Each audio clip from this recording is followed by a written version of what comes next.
Hello and welcome. This is Japan, and this is kind of like a rant video. I don't know exactly. It's kind of loose. We're talking about Mina Shirakawa. She is going to AEW at the end of April.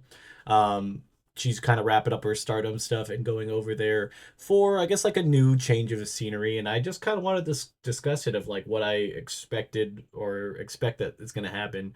Obviously, AEW has a pretty deep women's division. I feel like sometimes when you look at it like side by side, it can almost compare to the WWE, at least like the main roster. I feel like if you add NXT, then WWE definitely blows it out of the water. But this is a very stacked division that has only the one main title and then obviously the middle card belt that is absolutely going to be locked down for Mercedes Money until she's ready to take on the big belt, which probably will happen within the year. I would not be surprised. But that's kind of one of those things. Where does Mina Shirakawa go? Because like to me, she is a top talent. Like she goes to AEW and I guarantee, or like at least in my brain, she is a top five competitor there between her personality, her in-ring work, her overness, her part of being like a big free agent. I think she should be treated like a top five talent, which is very hard to like. Where do you put her? Like, because like to me, the upper echelon. Obviously, you have your two champions. You have Tony Storm. You have Mercedes Monet. You have I think Megan Bain is definitely up there. I guess we'll see. She just had the match with Mercedes Monet. We could see her definitely. Well, no, she had Tony Storm. She had the Tony Storm match. I for whatever reason I was thinking it was the other way. Yeah, she just had a world heavyweight championship match or world championship match. I always forget what they call it there, but um, yeah. So you have like those top two, and you got Megan Bain. I feel like it's probably up there right now, because just she's the shiny new toy, and Marissa May's up there, and then after that, what is that fifth spot? To me, I feel like there's a lot of people that could claim that, and it's kind of rotating. And Mina Shirakawa should be the one that gets put in there. Like I believe if you're gonna do her run correctly, she needs to be a champion within like the year. Like within I honestly think within like the next like what is it all in? I think she should win in July.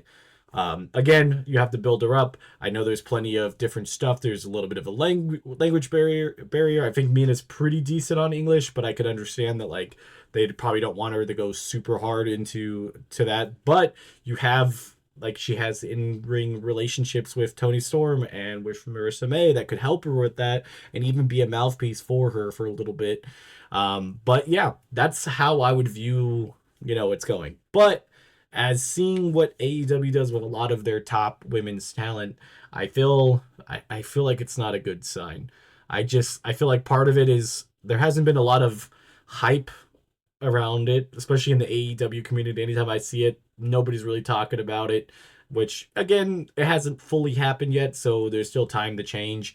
But where do you put her? Because she definitely should not go after Mercedes Monet again because she's already done that. She lost those two extra belts to her. Doesn't make any logical sense to have her go after her again, even if she somehow can overcome it and beat her. It's just like you already ran that, even though it wasn't on AEW programming. I don't think it's the call. I feel like honestly, the person to beat Mercedes Monet is Athena. I feel like Athena is the person to call up to the main roster and take that spot, take all the belts, or at least take the that belt, and she could even keep the ROH belt and work both if that's what they really want to do with her. But that's a whole different idea for a video if I wanted to. But that's what I say. I think Mina should take it off of Tony Storm. I feel like it's just the natural thing, but I don't think it's gonna happen. I really don't. I hate it because I like Mina a lot, and I feel like leaving Stardom's really big for her.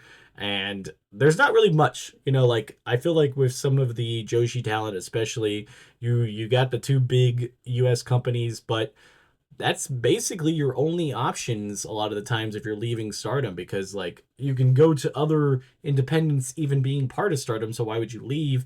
Obviously Marigold is coming, trying to be like that next big Japanese promotion where they would give him a second option, but until they get like a giant free agent signing in this year, I don't see them really like flipping people necessarily, just getting talent that like both of them share or something. But yeah, this is my Mina video. I figured I wanted to talk about it, and we like Mina here, so I'm really hoping for the best for her. But I'm very, very, very, very cautious about what's going to happen.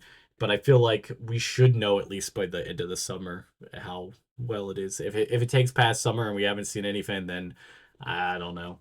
But yeah, this has been Japan. Don't forget to like, comment, subscribe. See you guys on the next one.